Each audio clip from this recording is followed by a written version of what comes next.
Number 1, Mahabharat के रचयिता वेद व्यास जी थे, जिनका पूरा नाम कृष्ण द्वैपायन था। नंबर 2, महाभारत का वास्तविक नाम जय संहिता था। नंबर 3, ऐसा माना जाता है कि महाभारत के अभिमन्यु कल्याण नामक एक राक्षस की आत्मा थी। भगवान कृष्ण ने उनकी आत्मा को कैद करके द्वारिका में रखा था। नंबर 4, धृतराष्ट्र के पुत्रों का नाम कौरव था और पांडु के पुत्रों को पांडव कहा गया। नंबर 5, वेदव्यास रचित महाभारत को 3 चरणों में रखा गया था। पहले चरण में 8,800 श्लोक और दूसरे चरण में 24,000 श्लोक तथा तीसरे चरण में 1,00,000 श्लोक लिखे गए।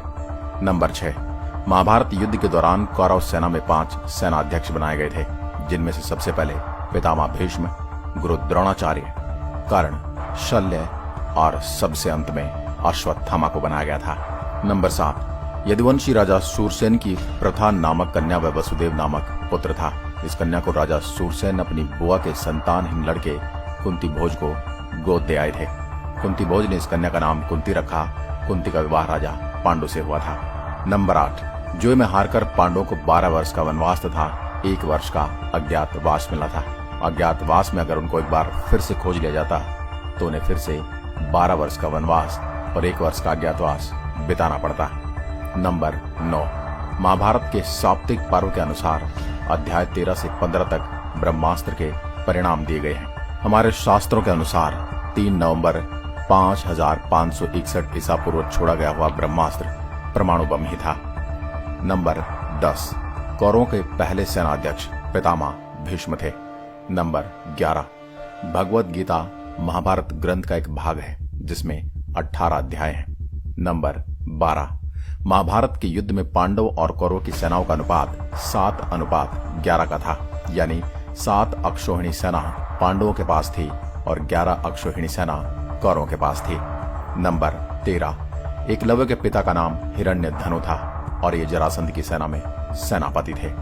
नंबर 14, गुरु द्रोणाचार्य के मांगने पर एकलव्य ने दाहिने हाथ का अंगूठा काट कर दे दिया था। ये उनकी तरफ से गुरु के लिए गुरु दक्षिणा थी। नंबर 15, कुंती पुत्र कर्ण का बचपन का नाम वसुषेण था और इसे राधे नाम से भी बुलाया जाता है। नंबर 16, महाभारत युद्ध के तीसरे दिन श्री कृष्ण ने अपनी प्रतिज्ञा तोड़कर चक्र उठाकर भीष्म को मारने दौड़ पड़े थे। नंबर 17, भीष्म पितामह 58 दिन तक शरशैया पर पड़े रहे।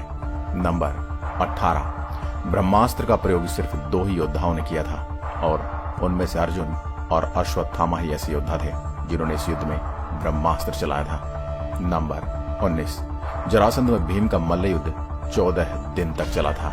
उसके उपरांत भीम ने जरासंध को वीरगति को प्राप्त करवा दिया था और उसके शरीर के 2 टुकड़े कर अलग अलग दिशाओं में फेंक दिए थे। नंबर 20, दुर्योधन के पुत्र का वध अर्जुन पुत्र अभिमन्यु ने किया था। यह वध चक्रव्यूह के दौरान किया गया था जब अभिमन्यु का सामना दुर्योधन पुत्र लक्ष्मण से चक्रव्यूह में हुआ था। नंबर 21, चक्रव्यूह में फंसने के बाद अभिमन्यु को 6 महारथियों ने मिलकर मारा था। नंबर 22, श्री कृष्ण के बड़े भाई बलराम जी की मृत्यु समाधि लेकर हुई थी। नंबर 23, महाभारत युद्ध की समाप्ति पर अर्जुन और श्री कृष्ण के रथ से उतरते ही रथ धू कर जल उठा और पूरी तरह से भस्म हो गया था। क्यों हो गया था इसे एक अन्य वीडियो में बताएंगे। नंबर 24, श्री कृष्ण के कुल का विनाश युद्ध के 36 वर्ष बाद हुआ था। यह एक मौसल युद्ध के नाम से प्रसिद्ध था और यह महाभारत के ठीक 36 वर्ष बाद घटित हुआ था। नंबर 25, भीम का केवल एक पुत्र जीवित रहा था जिसका नाम सर्वगा था। उसको परीक्षित से ज्यादा ज्येष्ठ होने के बावजूद सिंहासन नहीं सौंपा गया। वो अपनी मातृभूमि काशी का शासक बना था। नंबर 26, एकलव्य कृष्ण का चचेरा भाई था। वह देवाश्रवा वासुदेव के भाई का पुत्र था जो जंगल में खो गया था। रुक्मणी स्वयंवर के दौरान पिता की रक्षा करते हुए एकलव्य की मृत्यु हो गई थी। वह कृष्ण द्वारा मारा गया था।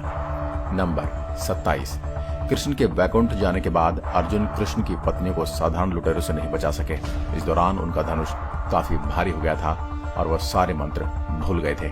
नंबर 28, महाभारत के समय एक अक्षौहिणी सेना में 21,870 रथ, 21,870 हाथी, 1,09,350 पैदल सैनिक, 65,610 घोड़े होते थे, अर्थात 2,18,700 यह सभी एक अक्षौहिणी सेना में होते हैं। संपूर्ण 18 अक्षौहिणी सेनाओं की संख्या जोड़े तो लगभग अनुमानित 39,36,600 सैनिकों की संख्या होती है।